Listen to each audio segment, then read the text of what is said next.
Bem, bom dia a todos.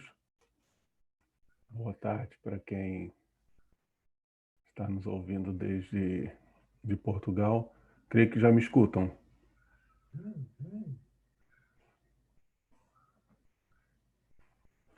Bem, há horas então, vamos iniciar esse painel 7, que fala sobre administração pública, questões de tecnologia de direito tributário e processo tecnológico. Bem, inicialmente eu gostaria de parabenizar aí todos os coordenadores, tanto da Universidade Positivo quanto do Iberuju, pelo evento, que sempre se trata de oportunidade para permitir, incentivar e promover, né, o debate acadêmico, e esses eventos é de ser louvado sempre.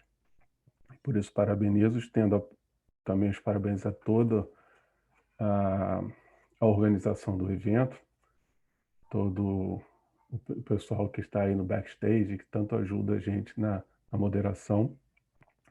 E gostaria também de aproveitar e agradecer o convite para, mais uma vez, rever aqui pessoas tão assíduas em eventos como esse, colegas pesquisadores, e, portanto, eu também agradeço o convite aí por participar e aprender na posição de moderador. Bem, eu vou fazer alguns avisos de praxe quanto à moderação, ou a política do painel.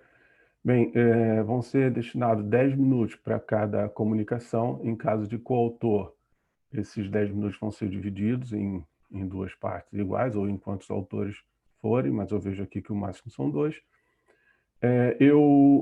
Aos 2 minutos antes do fim do prazo da comunicação, eu vou fazer um aviso para a pessoa já se encaminhar para as conclusões. E também por uma orientação e uma praxe que já vem sendo feita, sobretudo nesses painéis online, as perguntas e o debate a gente deixa para o final, e parece que vai haver também uma gestão, pode ser feito perguntas ao longo das apresentações e depois eles vão me repassar ao final. Bom, sem mais delongas, até para que sobre tempo para os nossos debates, as nossas perguntas, eu vou passar então para a primeira comunicação, que será feita pelas doutoras Adriane Toaldo e Manuela Keller-Bayer, da Universidade Luterana do Brasil e Escola Brasileira de Direito. A comunicação será sobre o título Análise do avanço do direito brasileiro frente ao desenvolvimento tecnológico, implicações da proteção de dados pessoais como direito fundamental. Bem, as doutoras têm 10 minutos a partir de agora. Obrigado.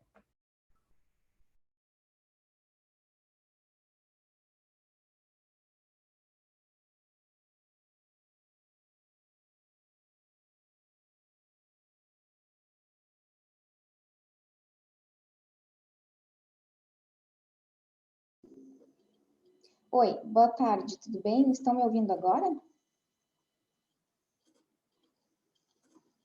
Não sei se...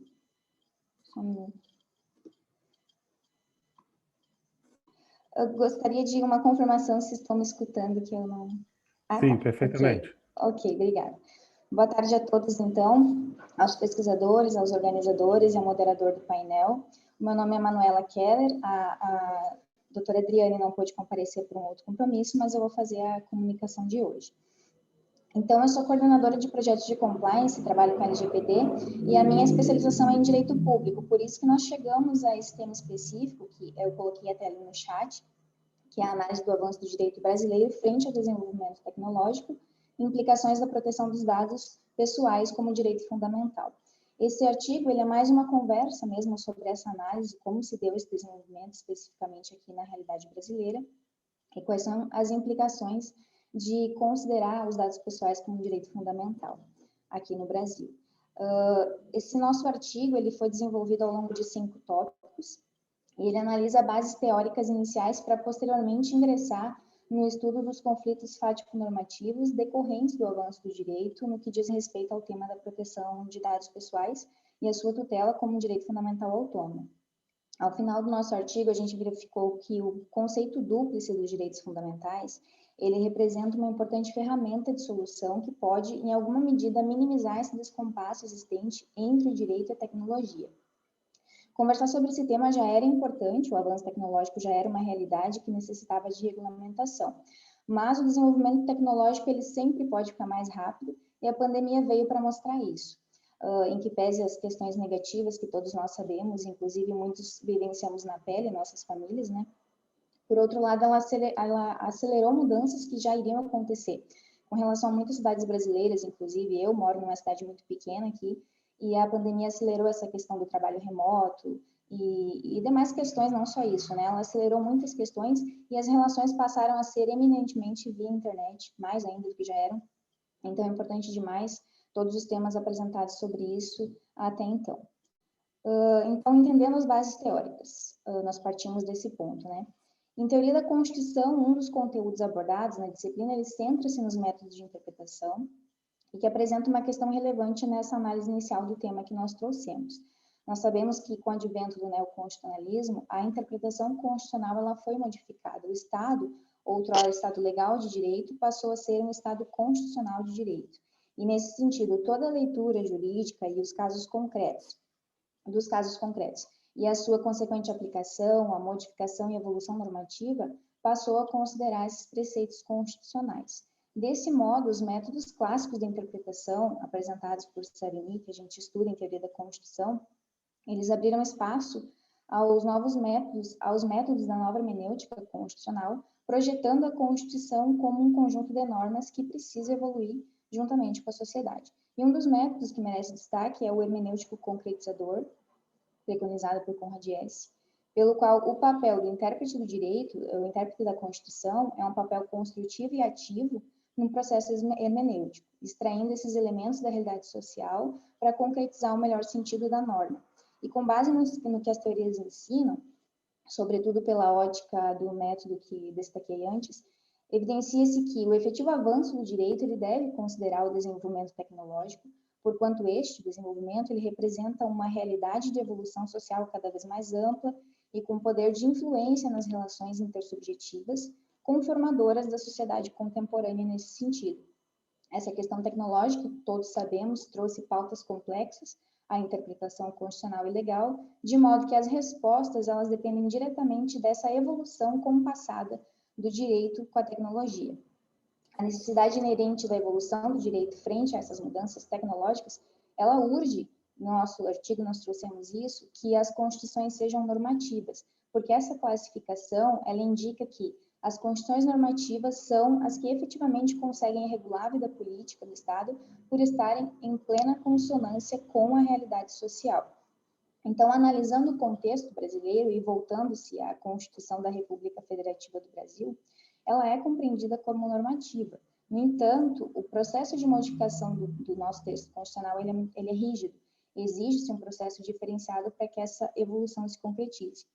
Nesse ínterim, emergem discussões doutrinárias frente aos fatos novos e complexos trazidos por essa temática, além de diversas decisões advindas do judiciário no intuito de harmonizar o texto com a realidade, considerando que a evolução tecnológica é infinitamente mais rápida do que a evolução do direito, o que pode gerar esses conflitos normativos até que esse ritmo esteja melhor ajustado. Então, o fato é que o direito e a tecnologia não andam no mesmo compasso, sobretudo ao serem consideradas as características primordiais daquilo que nós chamamos de tecnologia 4.0. Ela é representada pela automação, pela inteligência artificial, por meio dos algoritmos, por dados armazenados em nuvem, o aumento exponencial das informações e a complexidade dessas nossas conexões interpessoais. E essa tecnologia 4.0, ela insere os dados pessoais em um lugar de grande exposição por conta dessa facilidade de compartilhamento de informações e pela parametrização automatizada dos dados. E aí, como a automação ela desenvolve-se em um nível superior, mais rápido, com base em algoritmos de inteligência artificial, logicamente que a regulamentação pode não ser bastante por não avançar em igual ritmo.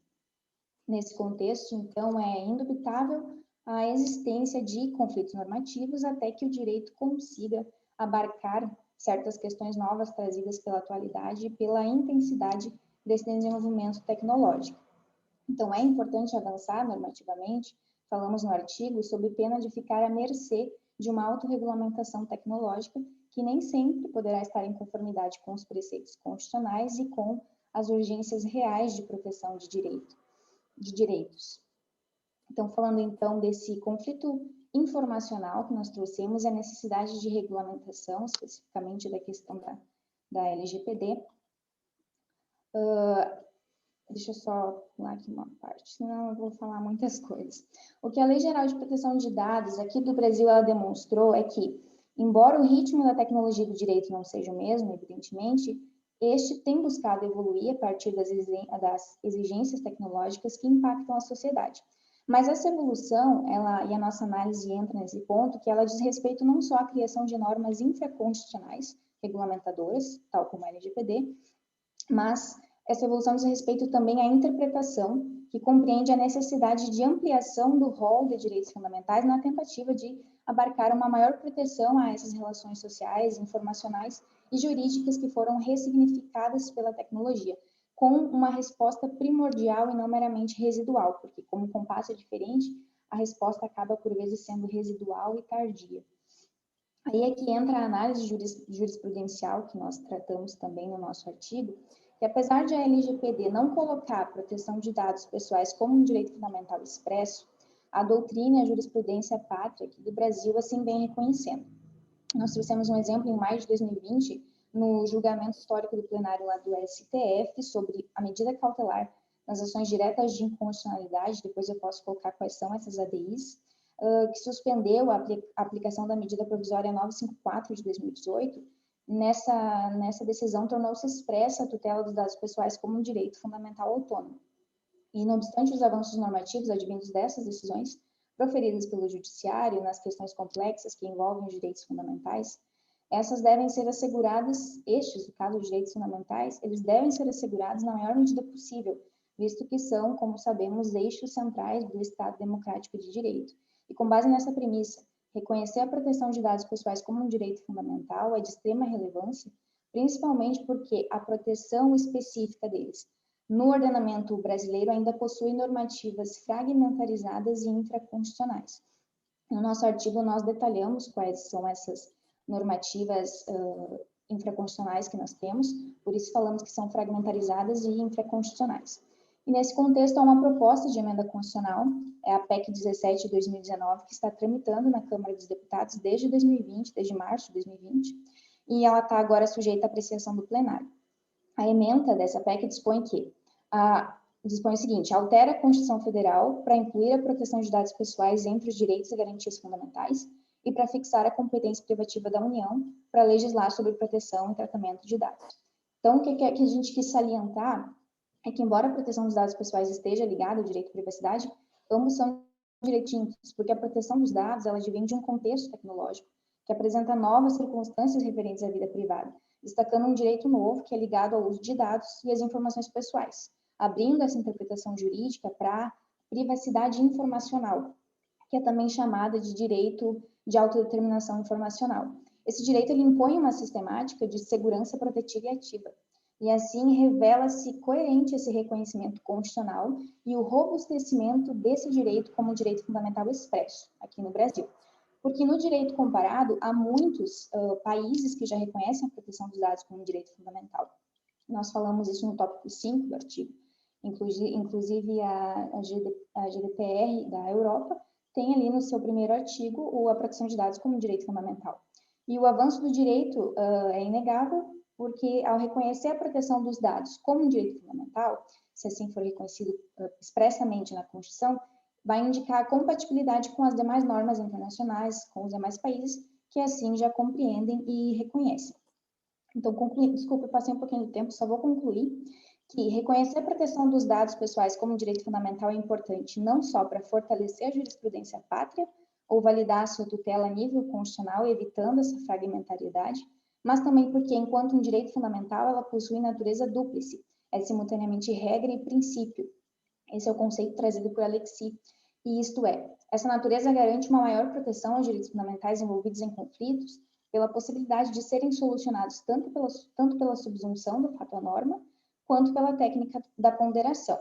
Então, onde existirem esses conflitos normativos decorrentes da fragmentariedade ou das lacunas advindas do lapso temporal entre o desenvolvimento tecnológico e a evolução do direito, essa natureza dúplice de um direito fundamental permite que sejam aplicadas outras técnicas interpretativas de solução, pautadas em princípios que independem da existência ou não de regulamentação e que não precisam esperar pela construção normativa que abarque essa situação nova para aplicar a subsunção. Então, esse conceito dúplice acima, ele representa uma ferramenta de solução de conflitos que pode, em alguma medida, minimizar esse descompasso existente entre o direito e a tecnologia.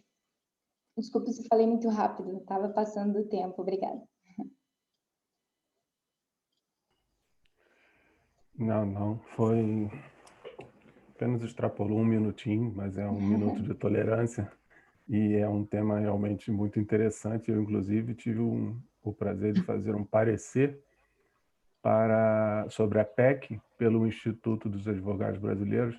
Fiz um parecer exatamente nesse sentido, concordando muito com o que você disse até aqui, mas vou deixar os debates para o final. Muito obrigado pela apresentação. E agora já passamos, então, para a segunda comunicação. Será feita pelas doutoras Andréia Magalhães Jesus e Patrícia Anjo Azevedo, da Escola Superior de Tecnologia e Gestão de Portugal, com o tema Os procedimentos contratuais na contratação pública portuguesa e a administração eletrônica, o ajuste direto na jurisprudência. Bom, a partir de agora tem 10 minutos para a comunicação. Bom, antes de mais, uma boa tarde a todos os presentes. O meu nome é Andréia Jesus, irei fazer a apresentação deste tema, mas cujo artigo foi feito juntamente com a doutora Patrícia Anjo Azevedo, que também está aqui presente neste painel.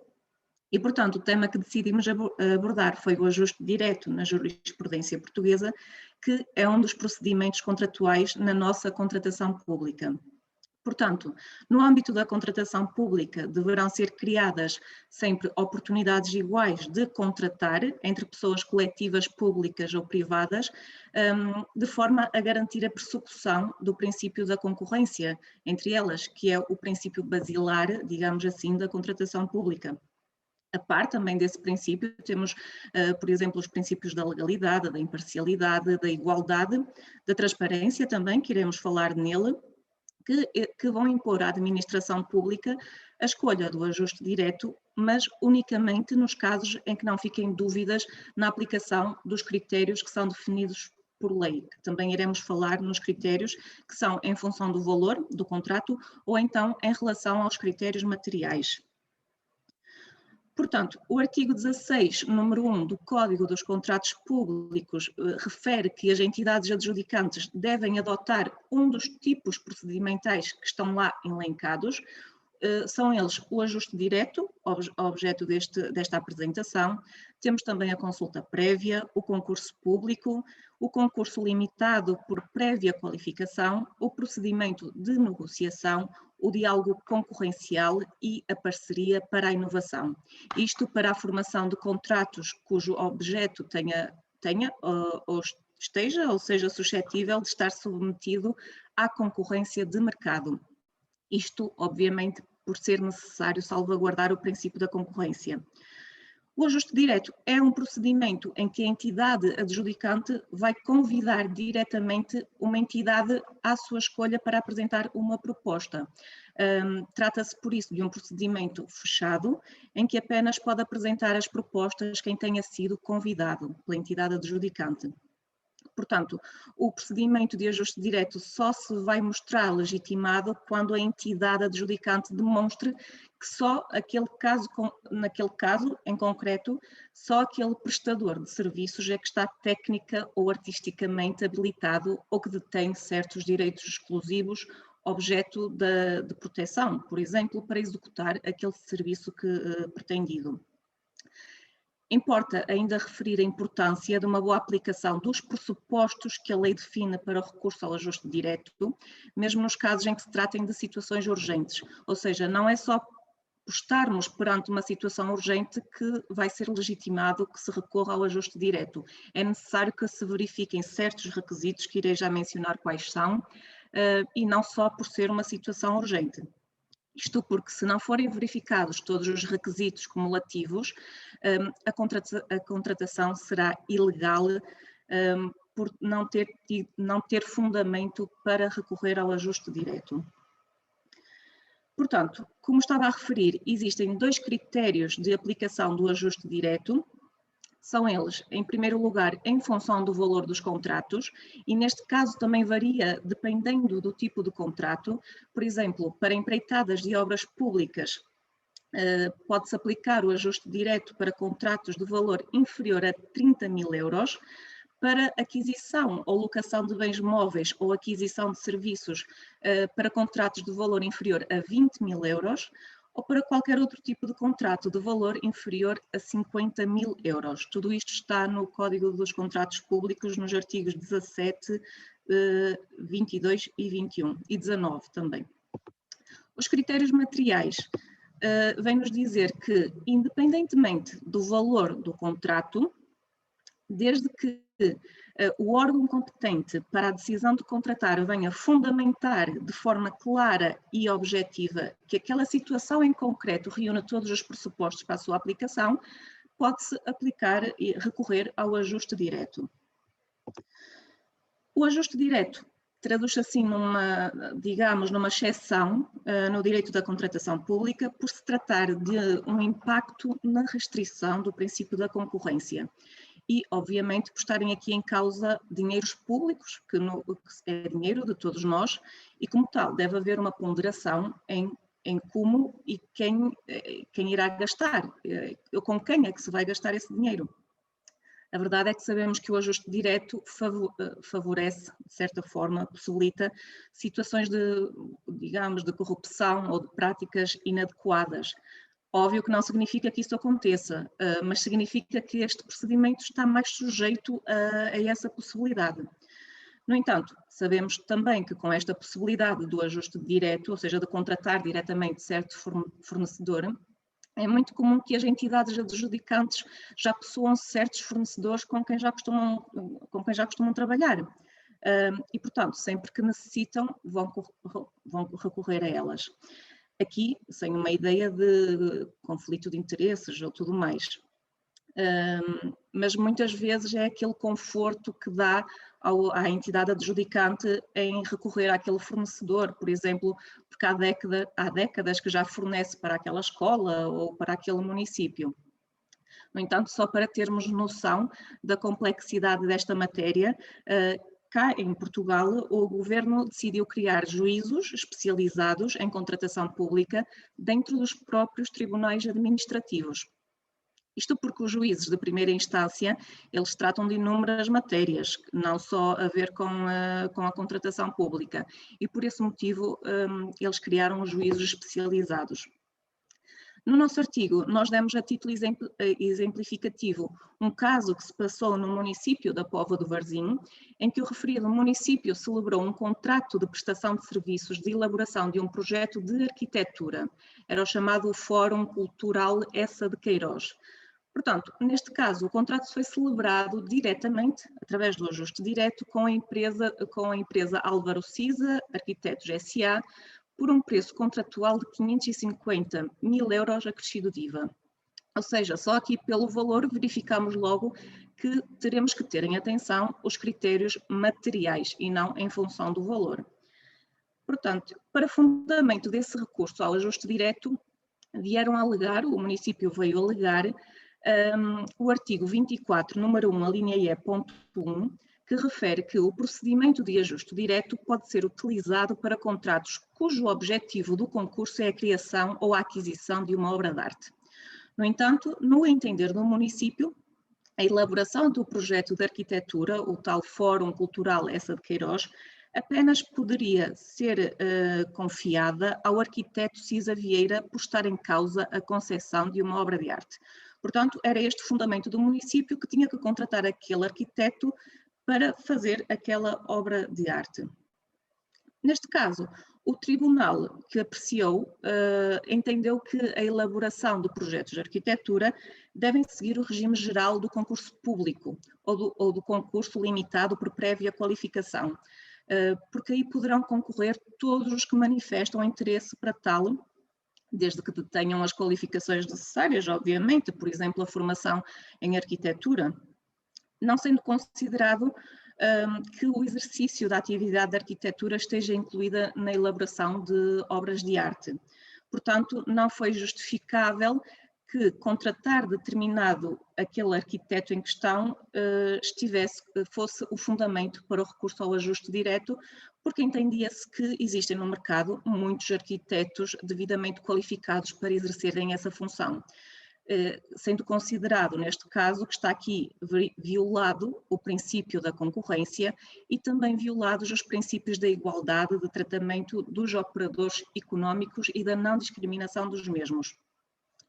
Assim, neste caso, o recurso ao ajuste direto foi ilegal no acórdão do Tribunal de Contas, que foi analisado por nós, por carecer de fundamento, pelo que tanto o procedimento como o próprio contrato foram considerados nulos. Portanto, daí a importância de ser verificado, quando se pretende recorrer ao ajuste direto, verificar os critérios definidos por lei, para depois não acontecer, como aconteceu aqui, que foi declarado nulo quer o procedimento, quer o próprio contrato. Depois, por último, no âmbito da contratação pública, é também notável a evolução tecnológica que tem vindo a surgir, porque existem várias plataformas de contratação pública, uma vez que a tramitação dos diversos procedimentos de contratação dá-se praticamente e quase exclusivamente por meios eletrónicos. Isto até para salvaguardar um princípio muito importante nesta área, que é o princípio da transparência. E assim dou por terminada a apresentação.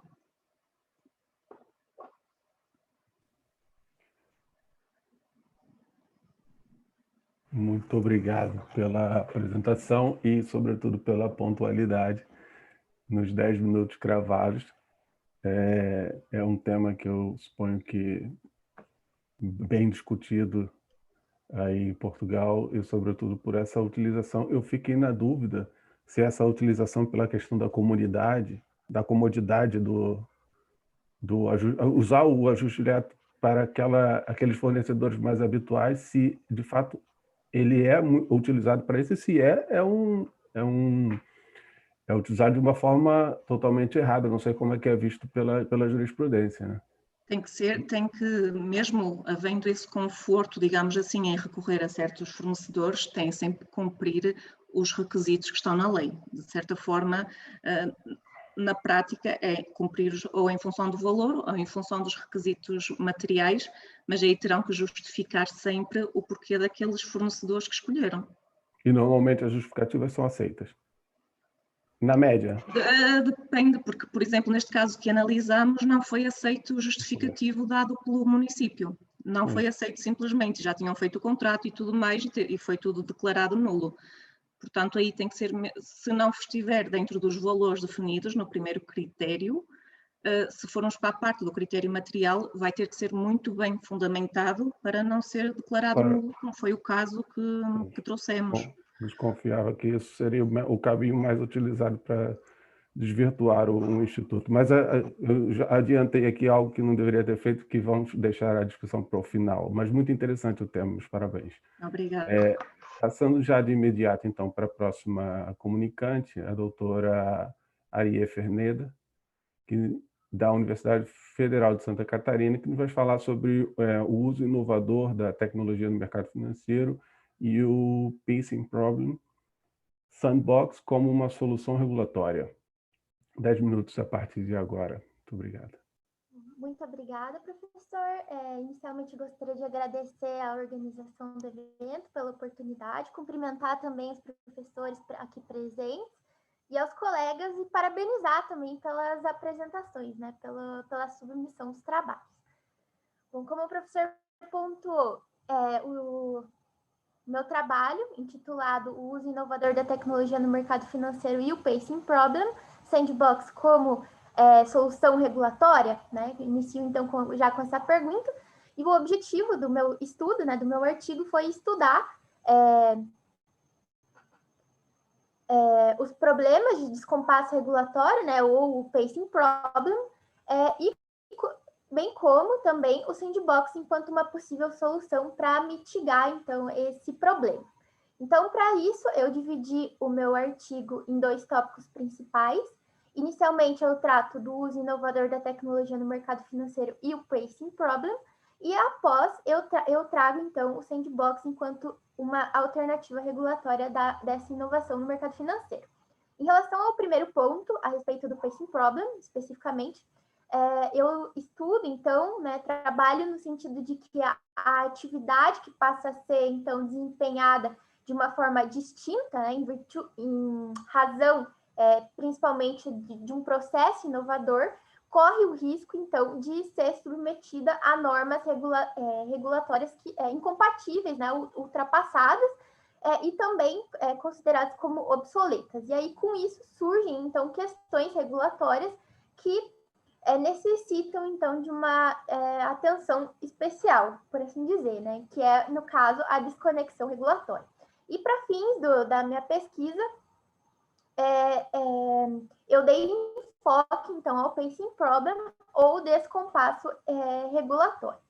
E aí esse problema, ele ocorre em razão, principalmente, do lapso de tempo entre o momento em que se evidencia, então, a desconexão regulatória e a resposta do regulador diante dessa desconexão, né? E aí eu destaco que, por um lado, o regulador, ao regular cedo demais, né, ele pode correr o risco, então, de adotar escolhas regulatórias pouco eficientes diante da insuficiência de informações sobre determinado uso da tecnologia, isso especificamente no mercado financeiro, né? E aí, por outro lado, se o regulador ele acaba demorando, posterga, então, né, adia a sua atividade regulatória, a intervenção pode, então, gerar altos custos, especialmente relacionados à adaptação a essas novas tecnologias, por exemplo. E aí, eu trago, então, a figura do sandbox como uma alternativa regulatória da inovação, e o sandbox, então, é um instrumento que surge, então, como uma alternativa ao modelo tradicional de regulação, diante da insuficiência desse modelo, né, tradicional, e em razão também de a inovação já não se enquadrar, então, nesses moldes pré-determinados, desses moldes tradicionais de regulação, né?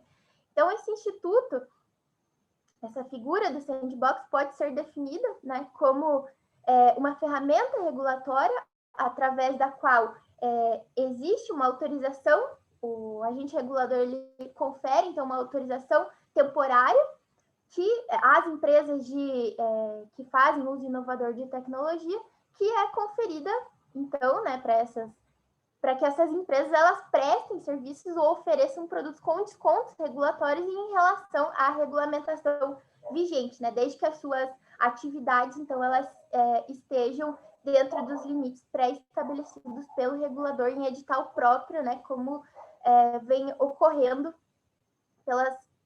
vem sido editadas, então, pelas agências reguladoras, né? O sandbox, então, ele permite que as empresas elas validem e testem os seus serviços, né, os seus modelos de negócios inovadores, os seus produtos financeiros, né, em um ambiente real de interação com os seus consumidores finais, mas de uma forma controlada, né, e administrada também pela atividade reguladora, proporcionando, então, uma aproximação maior entre o agente regulador e o agente regulado, né? Seguindo, então, as regras pré-determinadas. E aí, os benefícios, né? Conforme até foi pontuado por um estudo realizado no Reino Unido, os benefícios do sandbox para esses modelos de negócios inovadores se relacionam, então, com a redução do tempo e, potencialmente, né, também do custo de levar essas ideias inovadoras para o mercado. Permite também um melhor acesso ao financiamento para modelos de negócios inovadores, né, reduzindo, inclusive, a incerteza regulatória. permite também que mais produtos sejam testados e assim sejam introduzidos efetivamente no mercado, e também assegura, né, que o regulador ele trabalha ao lado de empresas inovadoras para garantir, então, que salvaguardas, né, adequadas sejam efetivamente seguidas, né? E, como eu até afirmei, essa aproximação, né, permitindo, então, uma maior aproximação entre esses agentes. E aí, com isso, é possível, então, reduzir esse problema, né, do descompasso regulatório e também permitir um melhor resultado da regulação para que então, né, para que essa regulação seja realizada de uma forma mais coerente, né, considerando, inclusive, as particularidades de cada negócio, e também prezando pela qualidade regulatória. Bom, pessoal, essas foram as minhas considerações a respeito do meu artigo. Agradeço a atenção de todos e me coloco à disposição para eventuais dúvidas e discussões posteriores. Muito obrigada. Nós aqui agradecemos pela apresentação, excelente tema, parabéns. E sim, é um movimento que, se eu não me engano, começou em 2019 com a CVM e o Banco Central. Não sei como é que está hoje em termos de implementação prática, não sei se avançou na aplicação prática. Depois talvez eu até queira ouvir um pouco mais sobre esse avanço, se houve ou não,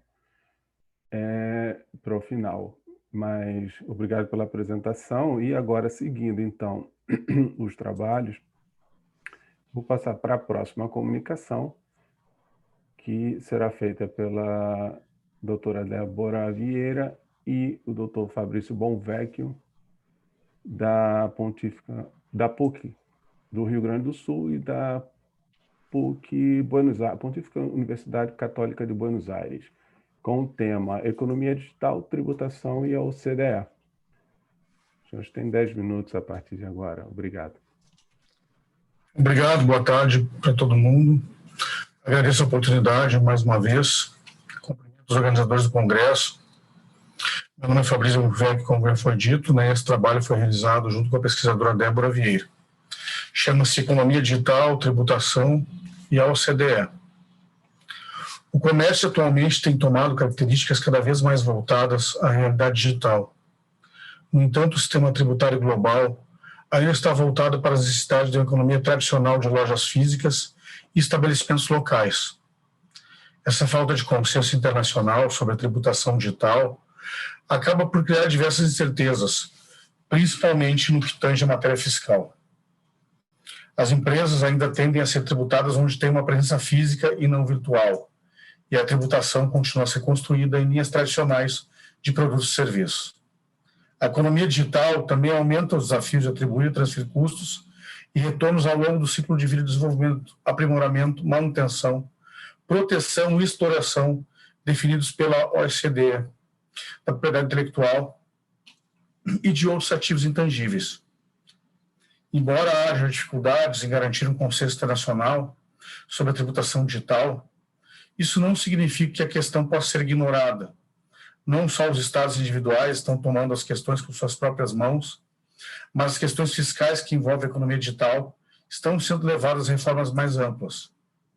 Tanto as empresas quanto as autoridades fiscais estão encontrando dificuldades para definir onde ocorre a criação de valor e como alinhar isso aos padrões tradicionais de tributação.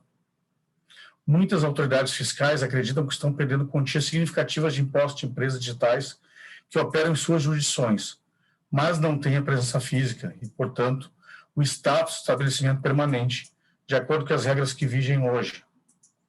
A maioria dos estados tem tentado recuperar o tempo perdido, ajustando a legislação falha, ao invés de se envolver em uma reforma de base fundamental.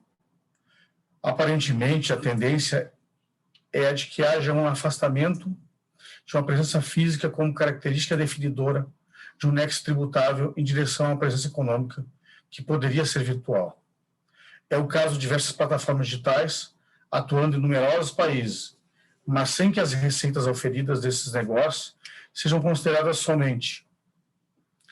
No Brasil, o Facebook possui mais de 130 milhões de usuários, Já o YouTube do Google chega a 100 milhões de usuários brasileiros. Em documento publicado em março de 2020, a OCDE apontou 3 características principais dos modelos de negócio da economia digital. A primeira é a capacidade de alcançar muitos mercados sem a demanda de presença física. A segunda envolve a presença grande de ativos intangíveis. A terceira pontua o papel-chave dos dados e dos usuários nas atividades realizadas. Essas firmam e criam valor sem precisar estabelecer bases físicas em países distintos das suas matrizes. A segunda envolve a presença de grandes ativos intangíveis. E a terceira pontua o papel-chave dos dados e dos usuários nas atividades realizadas. Essas empresas, essas organizações, criam valor sem precisar estabelecer bases físicas, sem essa necessidade. Em 2013, a Organização para a Cooperação e Desenvolvimento Econômico, a OCDE, elaborou um conjunto de ações, o projeto BEPS, a serem implementadas pelos seus países membros e os estados signatários com o objetivo de acabar com a erosão da base tributária, bem como o envio dos lucros para os estados com tributação favorecida, os conhecidos paraísos fiscais. Dentre as 15 propostas de ações do BEPS, temos a ação 1, focada na problemática tributária relacionada à economia digital, que visa principalmente identificar e mapear as novas situações criadas a partir deste novo modo de comprar e vender, com a dificuldade de aplicação das normas já existentes de tributação e a adoção de estratégias que possam vir a solucionar tal problemática.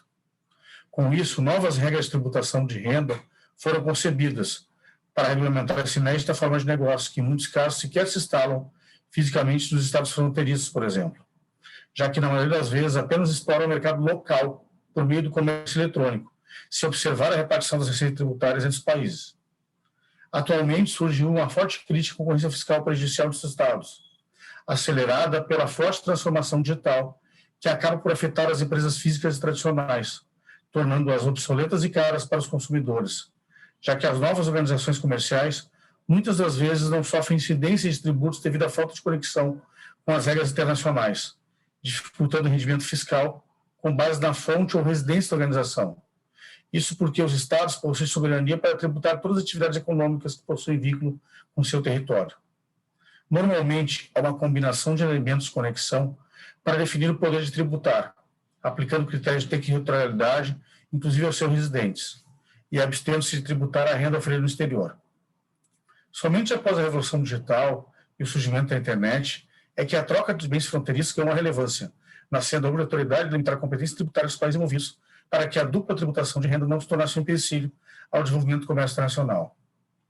Em uma afirmação da passível de confirmação, podemos observar que a utilização das tecnologias também permitiu que as empresas possam manipular parcialmente os critérios utilizados para definir a pessoa jurídica como residente de um Estado, sendo que é possível às empresas de economia digital realizar toda a movimentação financeira em diversos territórios, buscando incidir o mínimo possível em requisitos que caracterizam o conceito atual de estabelecimento permanente.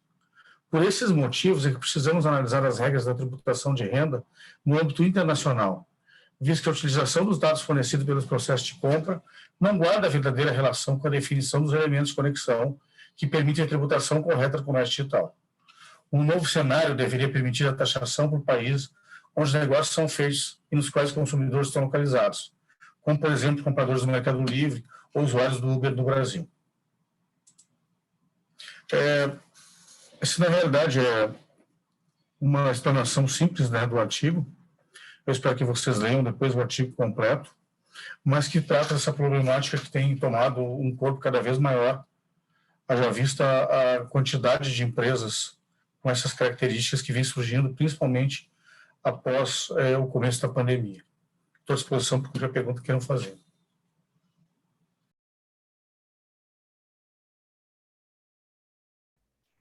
Obrigado, doutor Fabrício. Excelente explanação sobre o tema conciso e um tema também de alta relevância. O ano passado estava para sair alguma decisão sobre estabelecimento permanente, tá, com um grupo de estudo que foi feito, por isso que isso já vem sendo adiado acredito que não saiu nada, não acompanhei muito de perto. E até vou adiantar aqui uma pergunta, que eu acho que não vamos ter problemas com o debate. Na verdade, eu gostaria de ouvir se o momento de crise em que a gente vive, né? De crise sanitária, econômica e talvez uma crise financeira, se realmente é um... chega a ser um paradoxo, porque não é o momento para mudanças tributárias e também é um momento em que se necessita de uma mudança para fazer um financiamento frente a essas crises. Depois eu gostaria de ouvir um pouco isso, sobretudo se vê perspectiva a nível internacional para que saia essa definição do estabelecimento permanente ou uma outra maneira de tributação, mas eu gostaria de ouvi-lo no final, se for possível. Eu vou passar, então, para a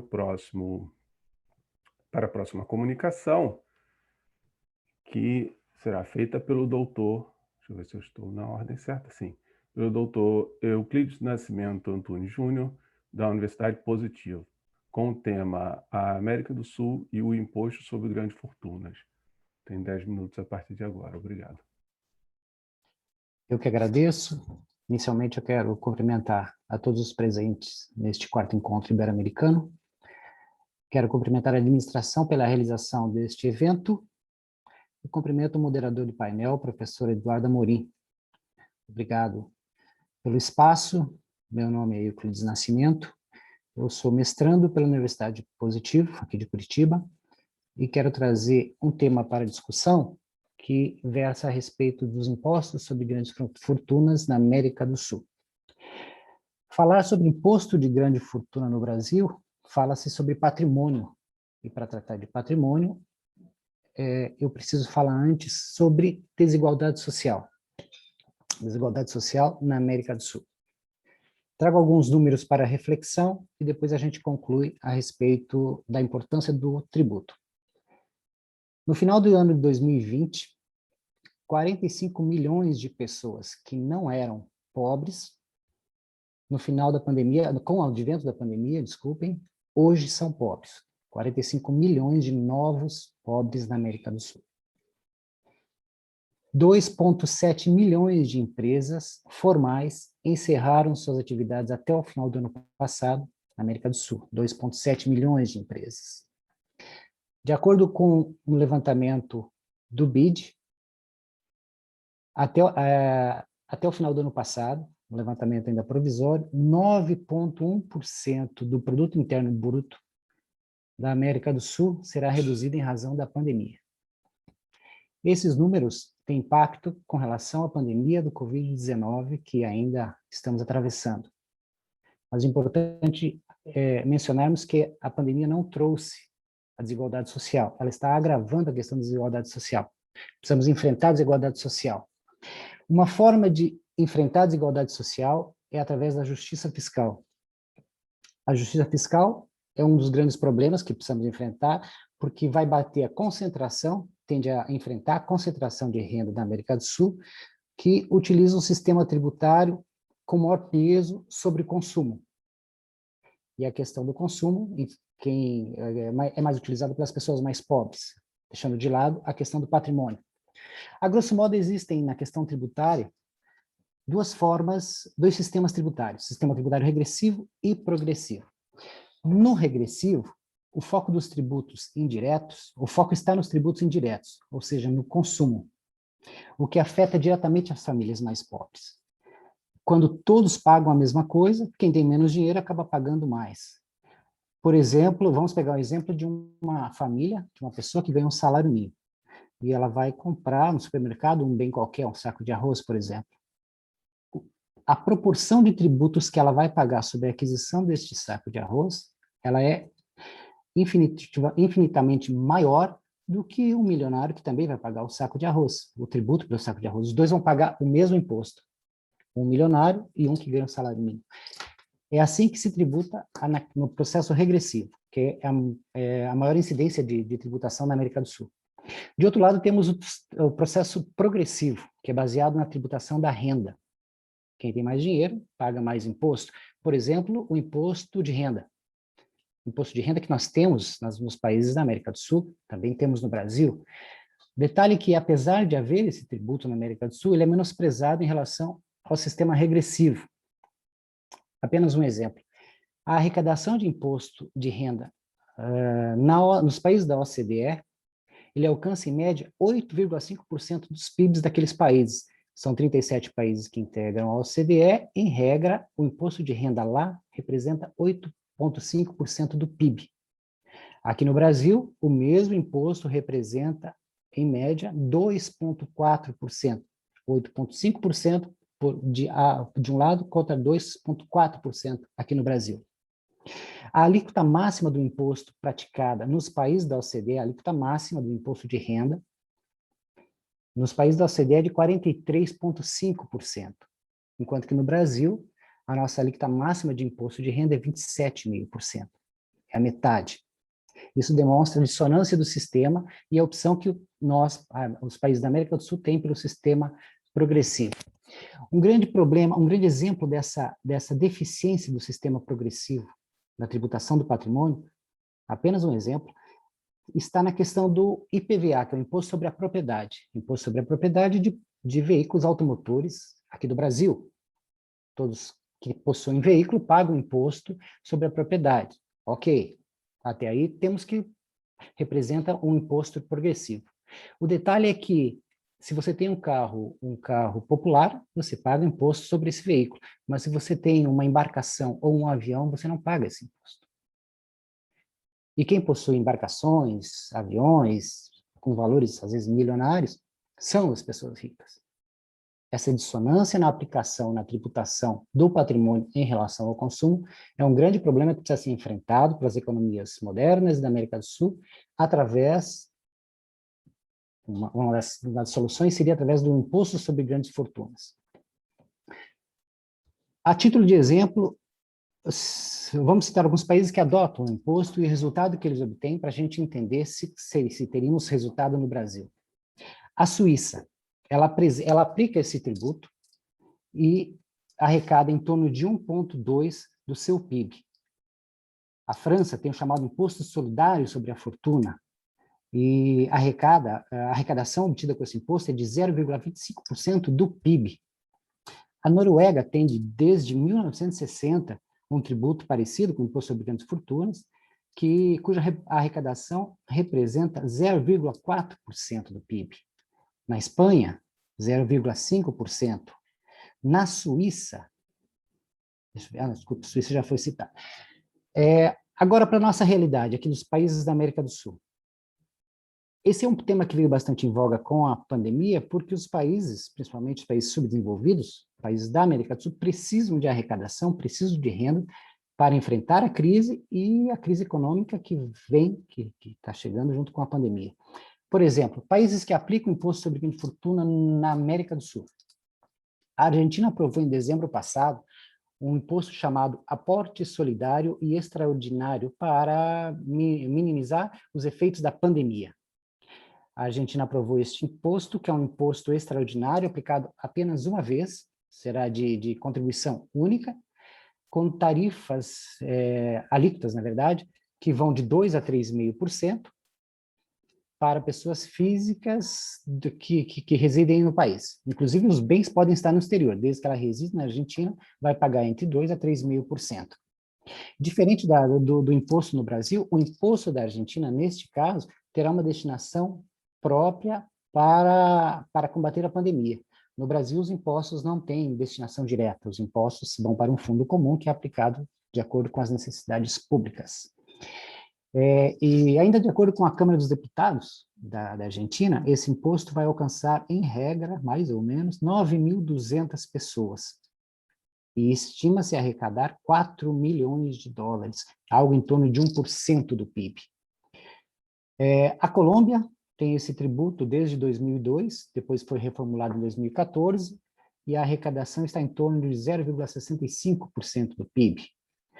A Bolívia também aprovou ano passado, Lei 1357, um imposto que, diferente do imposto da Argentina, é um imposto permanente, será cobrado anualmente, para fortunas superiores a 30 milhões de bolivianos, algo em torno de 4 milhões de dólares.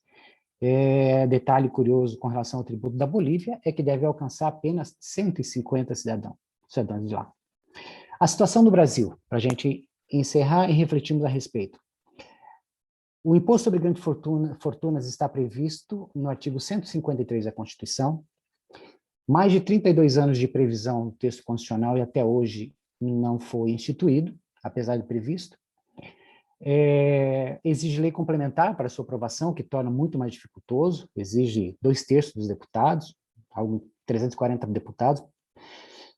Até o momento, até março, nós tínhamos no Congresso Nacional, Câmara e Senado, 58 projetos de lei que propunham a instituição deste tributo. Só em 2020, com o advento da pandemia, 13 projetos de lei foram apresentados. Os projetos vão desde imposto, a empréstimo compulsório, a contribuições sociais, diversas espécies tributárias. E, de acordo com a Constituição, ainda no ADCT, Atos das Disposições Constitucionais Transitórias, o valor arrecadado deste eventual tributo criado iria especificamente, o produto da sua arrecadação, para Fundo de Combate à Erradicação da Pobreza, ou seja, o valor arrecadado das grandes fortunas iria exatamente para a questão dos pobres, para a gente diminuir a desigualdade social. E apenas 2 números para terminarmos, acredito que meu tempo já esteja esgotando. Segundo dados da revista Forbes, 1 minuto, ok, obrigado, professor. Em 2012, tínhamos 74 bilionários no Brasil. 2012, 74 bilionários, que patrimônio somado dava 346 bilhões. Em 2019, de 74 pulamos para 206 bilionários, e o valor que antes era 346 bilhões, agora 1,2 trilhão, algo em torno de 20% do PIB. É o valor que está na mão de 206 bilionários do Brasil. Existem vários projetos de arrecadação, de instituição, que nós comentamos no Congresso Nacional, mas um que tem tido bastante projeção, que é um projeto da FENAFISCO, auditores fiscais, inclusive encampado por senador na apresentação do Congresso Nacional. Ele diz o seguinte: estipula que a tributação do imposto sobre grandes fortunas, numa faixa superior a quem receba mais de 320 salários mínimos mensais, de acordo com dados do Imposto de Renda de 2018, vai abarcar apenas 0,09% dos contribuintes, que recebem mais de 320 salários mínimos mensais, e geraria uma arrecadação em torno de, anual, de aproximadamente 40 bilhões. É algo que a gente poderia investir e aplicar na redistribuição da renda. Obrigado pelo espaço, professor. Desculpe se eu passei o tempo. Estou à disposição para comentários e questões. Obrigado. Nada, de forma alguma, foi dentro do tempo de tolerância, eu já tinha previsto. Nós aqui agradecemos a exposição, muito clara, muito objetiva. Eu também tenho algumas questões aqui a pôr, sobretudo curiosidade. Eu posso até adiantar para ser ouvida no final, se tivermos tempo, sobre... Você fez a indicação de alguns países em que já se aplica, citou, por exemplo, França, e há o estudo também em relação a quanto dessa tributação específica sobre fortuna ela tem em percentual do PIB. E nesse mesmo estudo, ou existe algum outro estudo que fala sobre uma possível movimentação de fuga de capital e de pessoas, porque é uma coisa que me preocupa muito, sobretudo hoje, num ambiente altamente tecnológico, que isso acaba por facilitar também. Então, gostaria de ouvir se há algo nesse sentido no final. Obrigado. Mas, dando continuidade, eu vou passar aqui para a próxima comunicação. Será feita pela doutora Luciana Carvalho e doutor Ricardo Alonso, da Universidade de Marília, sobre o tema Governança Colaborativa nos Tribunais Brasileiros e a Lei Geral de Proteção de Dados, LGPD. Tem 10 minutos a partir de agora. Obrigado. Obrigada. Boa tarde a todos e a todos. É com muita alegria que participo desse evento e cumprimento a todos os colegas de pesquisa, agradeço a todos do Iberoju pela oportunidade, já parabenizando a todos os envolvidos na realização do evento. Também quero deixar um agradecimento especial ao meu orientador, doutor Ricardo Pinha Alonso, pela coautoria do artigo, que por motivos de saúde na família não pôde comparecer a este painel. Dessa forma, desejo melhoras, né, seus familiares, a todos que passam por problemas de saúde nesse período difícil que estamos vivendo. Bom, eu sou servidora do Tribunal de Justiça e mestrando pela Universidade de Marília.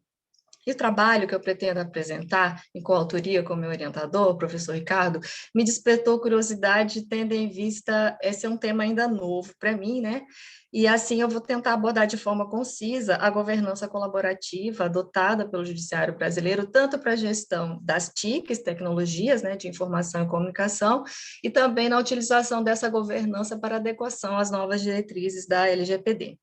O objetivo, então, é conhecer sobre essa prática de governança, né, colaborativa nos tribunais e que é ainda pouco utilizada no Brasil, mas que elegeu a colaboração como um modelo, né, atualmente horizontal de governança. Nós não temos mais esse antigo paradigma vertical ou piramidal de comando, né? Hoje nós temos tudo interligado pela rede. Então, por isso, nessa sociedade em rede que vivemos, ou sociedade informacional, trazida por Manuel Castells, tudo se horizontaliza, né? Então, dessa forma, fica mais fácil a troca de informações, e isso também está sendo adotado pelos nossos tribunais, para que eles se adequem à LGPD e à evolução da tecnologia de uma forma geral. O método utilizado foi dedutivo, o marco teórico do artigo é a LGPD. Nós sabemos que a LGPD ela já foi sancionada em 14/8/2018, mas já está em vigor desde 18/9/2020. Ela contempla essa necessidade de todas as empresas e órgãos governamentais se adequarem a ela. Dessa forma, o nosso judiciário, ele também precisa se alinhar nesse propósito, né? Já que a lei, ela prevê que a fiscalização pela Agência Nacional de Proteção de Dados, que é a ANPD, e a consequente aplicação das sanções, elas se darão a partir de 1º de agosto de 2001, né? Quando, então, as empresas e os órgãos que façam tratamento de dados terão que se adaptar a esse novo regulamento para que sejam atingidas de forma eficiente e sustentável as exigências da LGPD. E também no âmbito internacional, né, relacionando a proteção de dados tratados fora do Brasil. Bom, podemos dizer, então, que temos um judiciário na balança da LGPD. Nós temos, de um lado, normas de governança que têm que ser adequadas, né, para gerir esses processos tecnológicos, né, com o intuito de adaptar essa nova era da tecnologia, da informação e dos grandes fluxos de dados que vieram através, principalmente, da pandemia. Manuel Castells, ele diz no seu livro, né, no qual eu até iniciei a leitura recentemente, que nós estamos num sistema de redes horizontais de comunicação, tudo em torno da internet, a virtualidade se tornou a dimensão essencial da nossa realidade, e ele trata muito do impacto da tecnologia em todas as relações humanas, e principalmente no ambiente de trabalho, né? Então, nós temos um judiciário com esse desafio, que não é somente processual, mas, sobretudo, administrativo, porque o órgão ele não tem apenas a função de julgamento, mas também essa função de gestão, de tratamento dessas informações dispostas no seu banco de dados, né, e que podem impactar o direito à privacidade do cidadão. E aí, dessa forma, as atividades de tratamento de dados pessoais, elas devem ser pautadas na boa-fé, na finalidade, na adequação e na responsabilização, todos elencados no inciso 10, né, do artigo 6º. Para se adequar à LGPD, vários tribunais brasileiros passaram a adotar medidas necessárias de acordo com a Resolução 363/2021 do CNJ. Foi criado um comitê gestor de proteção de dados pessoais, né, para a implementação da lei, e também foi estabelecido que cada órgão deve designar o seu encarregado pelo tratamento de dados. Então, dessa forma, o judiciário ele deve indicar a autoridade a ser responsabilizada, já que a LGPD ela elenca os agentes de tratamento dos dados pessoais como sendo inicialmente o controlador, né, que é quem será o competente para proferir decisões relacionadas ao tratamento de dados, e também ao operador, que é o agente que vai realizar o tratamento, né, seguindo as instruções do controlador. Bom, verificou-se em cada tribunal, o papel do controlador vai ficar a cargo do presidente do TJ, auxiliado por controladores adjuntos, e o papel do operador fica a cargo dos seus servidores, conforme já disciplinou, por exemplo, o TJ do Distrito Federal. O Tribunal do Rio de Janeiro e de São Paulo também já indicaram no seu site a identidade do encarregado, que é a autoridade responsável pela comunicação entre o controlador, os titulares de dados e a Autoridade Nacional de Proteção, e também esses tribunais passaram a alertar no seu site sobre a política de cookies, que é aquele avisozinho que, quando a gente entra em algum site, já dá o aviso dos cookies, né?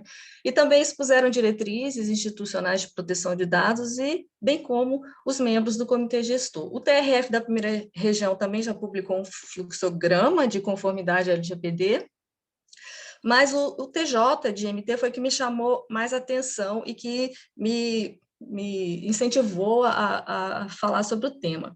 Ele indicou um comitê de governança de TICs, né, de tecnologia de informação e comunicação, mas ele também criou uma plataforma de governança colaborativa do judiciário, com iniciativas para que qualquer judicionado possa contribuir com a transformação digital. Então, foi muito interessante. Foi o que chamou mais atenção, porque ele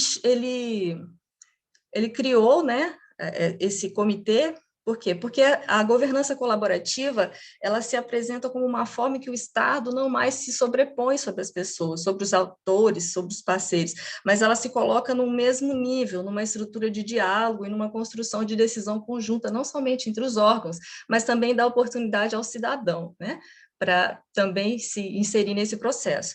A governança colaborativa, ela foi instituída pela Portaria 138, de 2013, e depois foi revogada pela Portaria 59, de 2019. Percebemos, então, que nós estamos diante de um novo arranjo colaborativo, que acontece não apenas entre os tribunais, mas dá oportunidade a todas as pessoas de sugerirem mudanças tecnológicas que vêm acontecendo, como uma forma de substituição das abordagens comuns, né, de controle, que a gente está habituado, mas possibilitando a troca entre os envolvidos, não só entre os órgãos públicos, mas de toda a sociedade. Então, assim, o termo governança, ele nos remete a uma necessidade que todas as instituições brasileiras têm de melhorar a sua imagem, né, perante os que lhe estão sujeitos. No caso do judiciário, é a sua imagem perante os seus jurisdicionados. Isso nós vivemos num período histórico em que a geração, processamento e transmissão da informação, elas tornam-se fontes fundamentais de produtividade e poder, devido às novas condições tecnológicas que nós estamos na sociedade informacional, a sociedade de dados, né? Então, assim, a governança colaborativa,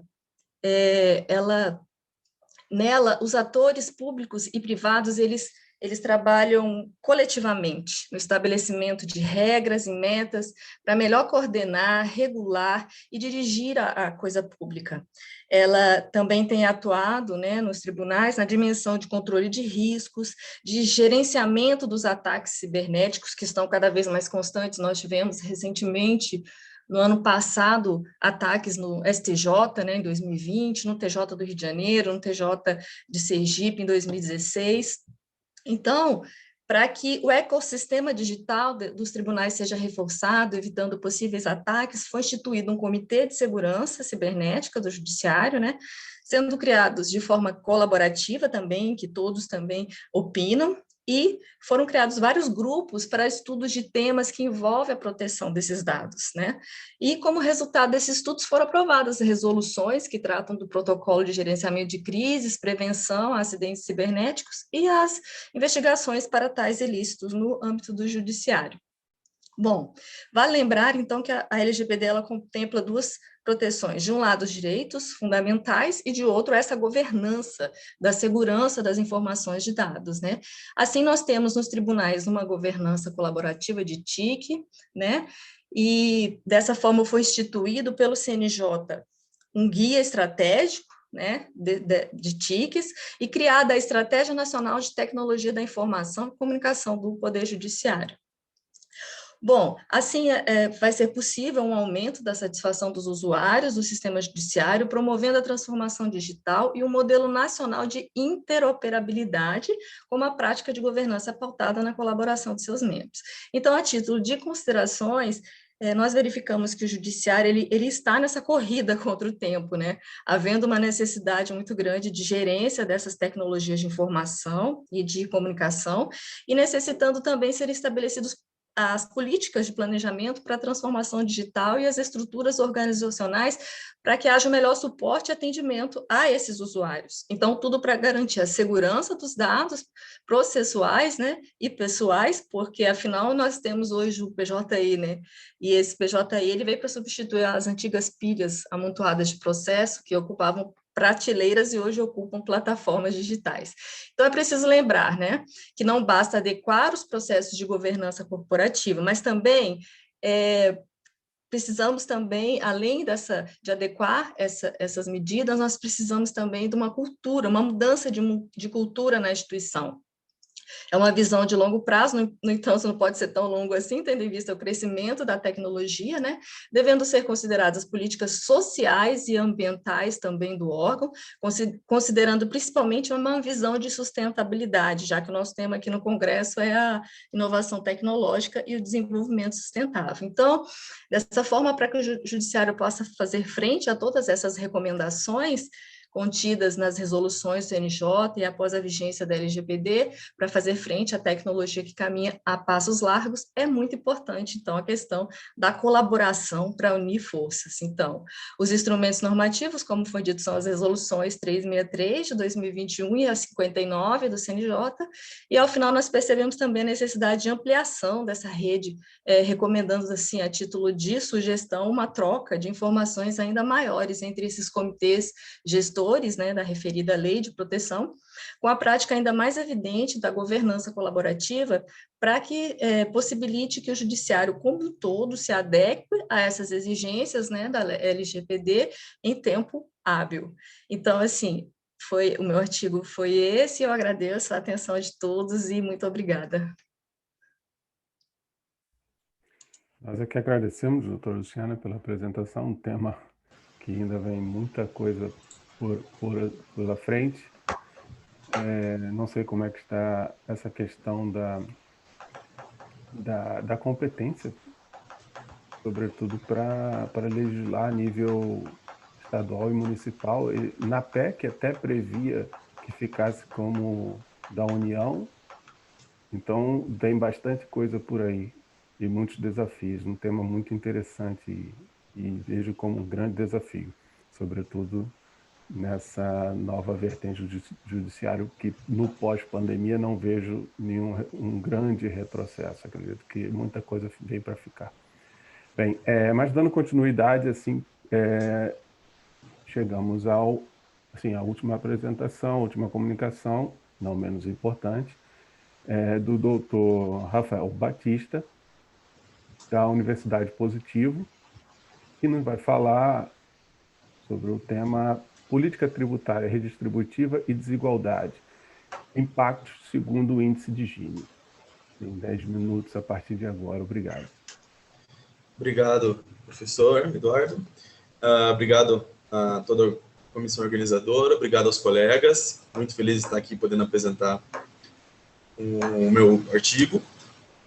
Pois bem, como o professor falou, o meu tema, eu vou buscar tratar da política tributária redistributiva e desigualdade, impacto segundo o índice de Gini. Curiosamente, o meu tema ele conversa bastante com o tema apresentado pelo meu colega de turma de mestrado, Dr. Euclides. Certamente, se estivéssemos em tempos não pandêmicos, teríamos trocado boas ideias na sala de aula, mas, enfim.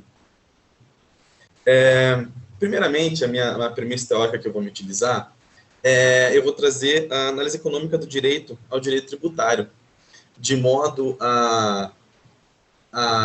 porque existe um debate no liberalismo econômico em que o sistema fiscal ele deveria ser neutro, deveria ou não ser neutro, se deveria se prestar apenas a prover finanças para o Estado, e eu rechaço essa argumentação, dizendo que, trazendo justamente a análise econômica do direito, que diz o quê? Que todo o sistema de direito, inclusive tributário, ele está inserido em contextos fáticos, contextos da vida real, e especialmente que está inserido num contexto de estado de bem-estar social, e por isso ele deve se valer, sim, ele deve ser vetor para outras situações, não só meramente o financiamento do Estado, né? Então, com base nisso, desenvolvem-se vários questionamentos, como, por exemplo, em que medida as normas tributárias influenciam o comportamento dos agentes econômicos? De que modo as normas tributárias podem auxiliar a redistribuição e a produção das riquezas? E a última pergunta que eu enfrento mais diretamente é uma tarefa legítima que o sistema tributário eficiente tente auxiliar na busca por um mercado orientado social e ambientalmente objetando a justiça social? Então, aqui a gente insere o elemento da justiça social. Tá? E, partindo dessa base teórica, eu concluo que, justamente por estar inserido em todos esses contextos, especialmente no estado de bem-estar social, e ser executor de políticas públicas, eu acredito que é legítimo, sim, um Estado pretender, por meio do seu sistema fiscal, ter intenções redistributivas, uma ampliação das funções estatais, especialmente tributária, ultrapassando a mera função arrecadatória, para uma função com viés social redistributivo. Tá certo? Então, com base nessa premissa teórica, vamos perquirir como é que nós vamos implantar um sistema fiscal redistributivo de renda, especialmente, dentro do sistema fiscal.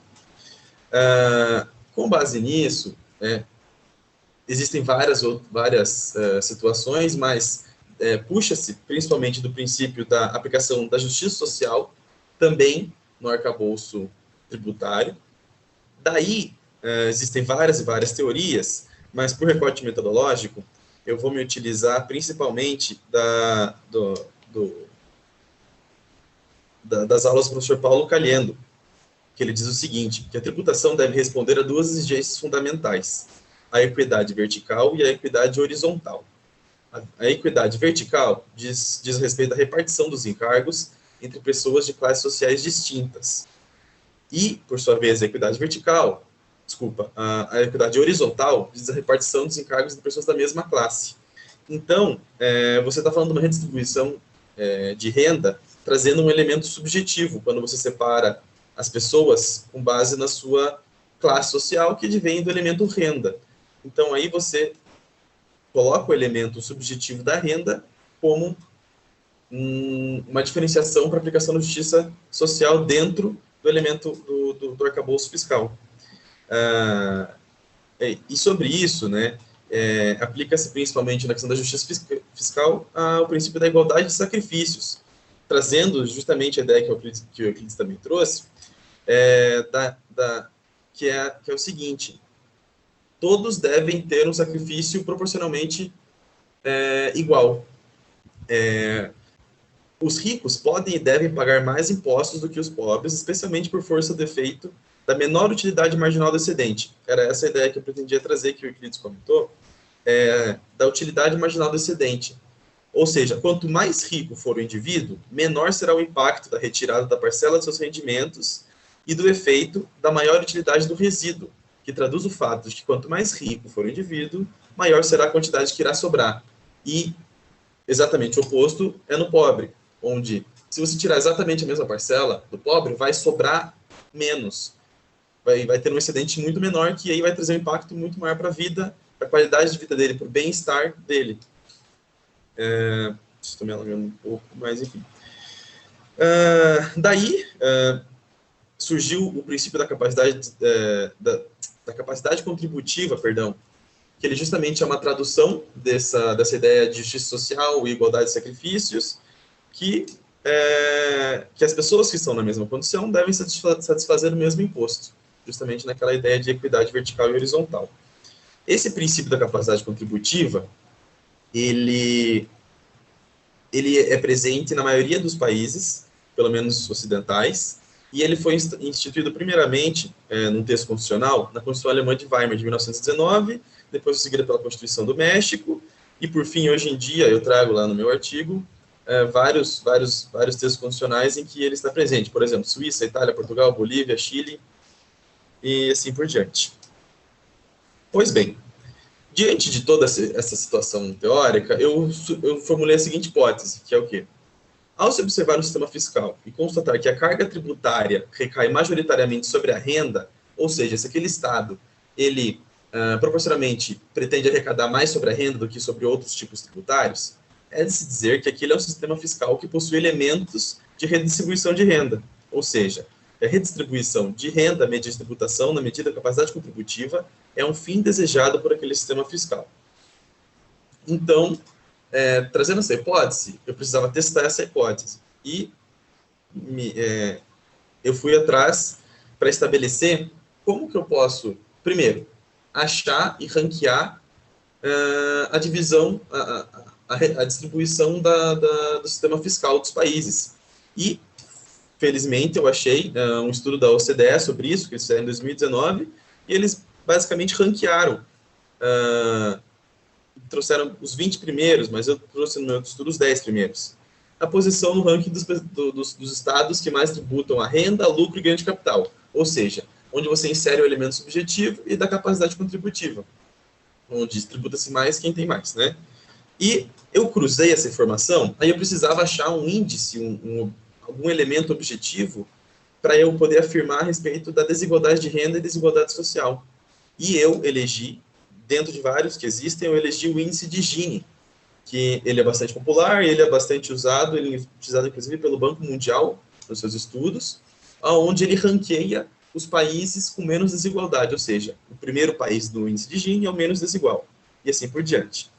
E eu, então, testando a hipótese, era de se esperar que os países que mais tributassem de maneira progressiva a renda, eles fossem menos desiguais.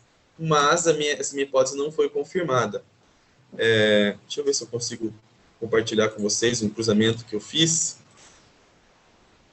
Aqui, compartilhar tela. Tela inteira.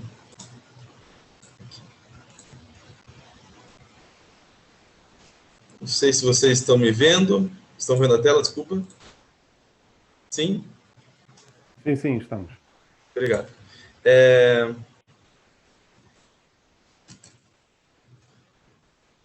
Teremos aqui, então, nessa tela, a posição, primeiro, na maior tributação de renda, lucro e ganho de capital, e depois a posição no índice de Gini. Então, a Dinamarca que mais tributa a renda, lucro e ganho de capital é o 17º, por exemplo. E você não vai se refletir nessa coluna da direita. Por exemplo, o Canadá, que é o 7º, nessa tributação, é apenas o 52º na posição do índice de Gini. Então, num primeiro momento, parece, numa avaliação que pode ser um pouco simples, não se reflete diretamente. Observando o oposto, que seria o quê? Por exemplo, os países que mais tributam de maneira neutra, né, que tributam igualmente os ricos e os pobres, que seria na tributação sobre bens e serviços, como o Euclides trouxe, que o Brasil é um dos que mais faz isso, por exemplo, vamos ver aqui na tabela que o Brasil é o 4º, nesse caso, ele se reflete, porque o Brasil tributa muito sobre bens e serviços e é muito desigual. Mas, por exatamente o oposto, a Eslovênia também tributa bastante sobre bens e serviços, que é o 7º colocado, mas é um país menos desigual. Então, o contrário também não se observou. Portanto, a minha hipótese que eu testei, ela falhou, né? Mas isso também, ele provê uma conclusão, que é a seguinte, que era de se esperar que não apenas o sistema tributário é determinante para se implicar uma redistribuição de renda, uma menor desigualdade social. É preciso, evidentemente, e mais ainda, percebe-se desse estudo, que o mais importante é quanto se gasta, não quanto se arrecada, ou como se arrecada. Então, por isso que elementos como segurança social, saúde, todos aqueles previstos pelo artigo 6º, são muito importantes na questão de desigualdade social. Obrigado. Estou à disposição para questionamentos.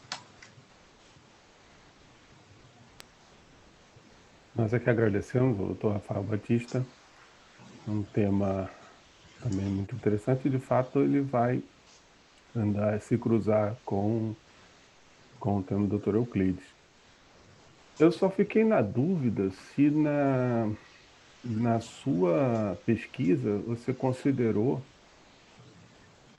a questão das políticas públicas de cada país, que há uma distorção, em que há essa distorção de arrecadação na renda e a não consequência no índice de Gini, e os desvios e os gargalos na utilização desse produto de arrecadação, ou se foi somente na quantidade de arrecadação, ou seja, a quantidade de arrecadação versus a posição do Gini, ou se por exemplo, você aponta o primeiro lugar, o primeiro que está em maior arrecadação, e há uma distorção em relação à sua posição no Gini. Você fez um estudo dentro desse específico país, qual é a política, ou se eles têm gargalo na aplicação do tributo. Uma coisa é a quantidade de arrecadação, outra é como ele vai ser aplicado. Nesse primeiro momento, eu basicamente analisei o método de entrada e se o sistema fiscal, como que ele pretende essa entrada fiscal. Se existe a redistribuição, primeiramente, e se haveria uma implicação direta.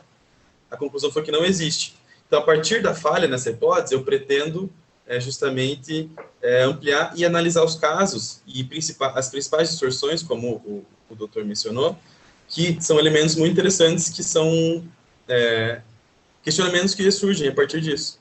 Né? Eu estou desenvolvendo esse estudo e pretendo elaborar ainda mais. Obrigado. Fica esclarecido. Obrigado eu.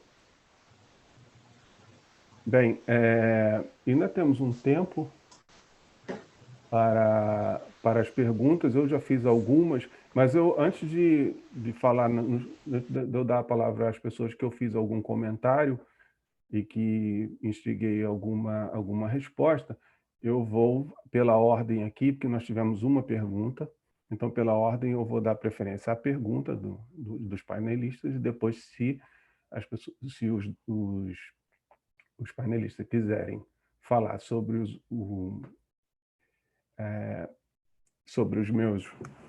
as minhas provocações, aí ficam aí com liberdade. Mas primeiro eu vou dar prioridade aqui às perguntas. Tem uma pergunta exatamente do Dr. Rafael Batista para o Dr. Euclides, em que ele pergunta sobre se no estudo existe na pesquisa, o Dr. Euclides se deparou com algum estudo que avalia em relação à evasão fiscal, né, a respeito da evasão fiscal como um desafio na aplicação do imposto de grande fortuna, e se existe esse estudo, se há quais são as suas considerações. Tem a palavra. Eu acho que 2 minutinhos dá para fazer uma resposta. Agradeço, doutor Rafael, pela pergunta, e receba meu abraço. Infelizmente, não podemos nos encontrar no último ano em razão da pandemia. Fazemos aula junto e não nos encontramos, e com isso não conversamos a respeito do nosso tema, que tem muito a ver, mas a gente não soube o tema um do outro, mas vai enriquecer e não vai atrapalhar. Obrigado pela pergunta. A questão da evasão de divisas no imposto de grandes fortunas é o grande problema a ser resolvido por qualquer país que resolva instituir esse imposto. Professor, o senhor citou a questão da França, e a França realmente é um exemplo de problema enfrentado na evasão de divisas.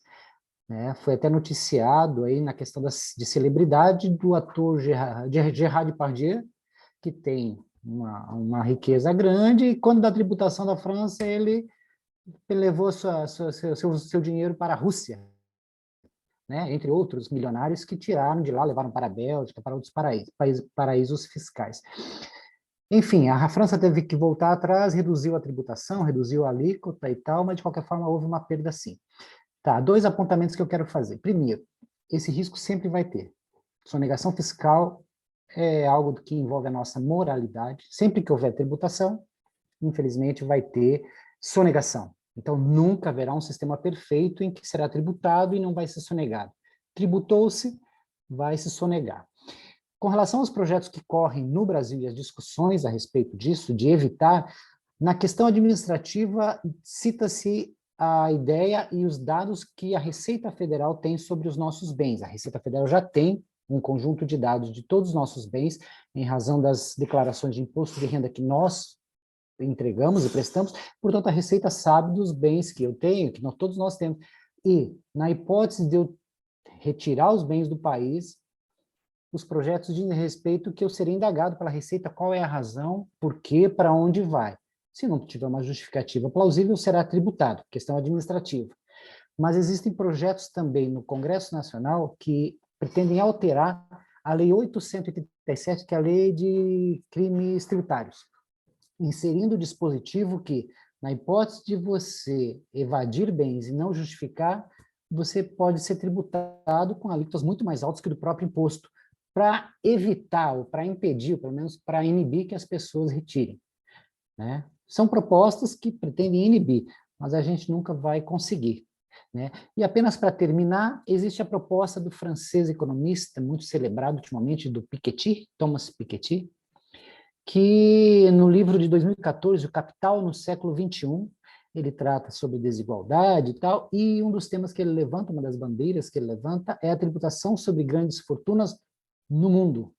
Ele sugere a implantação deste tributo globalmente, e além da questão da tributação da instituição do tributo, ele cita a instituição de um organismo de troca de informações global, de forma que todos os países prestem informações, troquem, para saber de onde saíram os bens, para onde foram, quantidade que levou.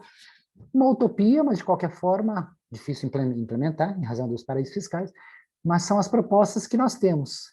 Apenas para fechar, é uma tributação, se ela acontecer, sonegação vai acontecer também. Mas eu acho que não é em razão do medo da sonegação que a gente tem que ficar parado. Temos que tentar, temos que buscar soluções.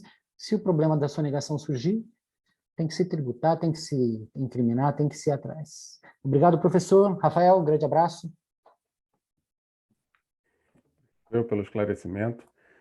Então, eu passo a palavra ao Dr. Fabrício Bonveco, se ele quiser fazer algum comentário sobre esse problema de paradoxo entre o momento e a necessidade em consequência da crise, né?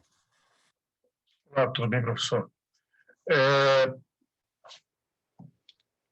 A gente está, na realidade, com duas problemáticas bastante grandes nesse sentido, né? A questão da cobrança dos impostos em si, do recebimento, do recolhimento desses impostos, e essa questão também da adequação da tributária que vinha sendo feita em vários países, inclusive para vários tipos de adequações, né? Tem várias reformas acontecendo, ocorrendo, nesse momento, ou estavam, pelo menos, em formas aquecidas.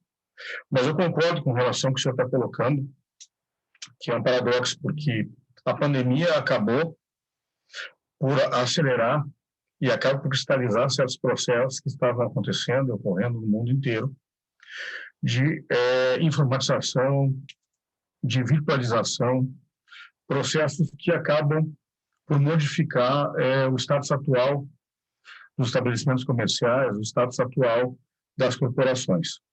E isso exige que sejam feitas adequações tributárias e fiscais. E, nesse momento, essas adequações elas se tornam extremamente onerosas do ponto de vista do trabalho em si que tem que ser feito para isso, das negociações. Eu acho que é complicado o período, o momento é extremamente sério. A gente tem agora uma luz no fim do túnel, vamos falar assim, que é a questão do advento da vacina, mas se nós formos fazer cálculos simples, a gente vai observar que poucos países conseguirão vacinar a totalidade dos seus cidadãos, pelo menos os projetados para serem vacinados, né? Em grande parte das crianças estão excluídas, num período menor que 10 meses. Então, a gente tem uma situação bastante complexa nesse sentido. Mas eu sou da opinião que tem que avançar e essas adequações têm que ser feitas, mesmo com a pandemia. Essa é a minha opinião. Com relação à questão do estabelecimento permanente, que foi falado antes, né? É uma problemática já relativamente antiga, né? A gente já pode falar isso, que não é pacífica, tem várias decisões sendo esperadas e eu acredito que a pandemia também tenha postergado essas decisões. A questão do estabelecimento permanente vai ensejar decisões judiciais para tudo que é lado. Extremamente complicado isso. Não sei se eu respondi, professor, mas tentei, pelo menos, levar na pergunta. Não, perfeitamente. Era mais queria ouvi-lo dessa inquietação que eu tenho em relação ao momento e em relação ao atraso em solucionar esse problema do estabelecimento permanente. Me esclareceu perfeitamente.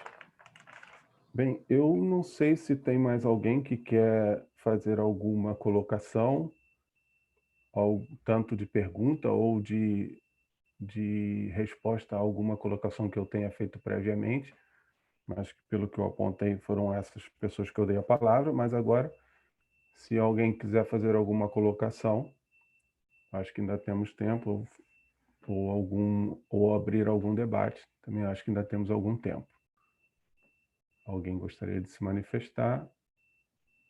Pode ser pelo chat, ou então eu vou dar por encerrado. Bem, então eu dou por encerrado o nosso painel. Gostaria de parabenizar a todos os comunicantes. Foi muito interessante todos os temas trazidos e acredito que todos saíram de uma forma ou outra mais esclarecidos, né? E o que é a nossa função aqui num debate acadêmico. Muito obrigado, então, pela atenção de todos, muito obrigado pela participação de todos, e eu vou dar por encerrado, então, o painel.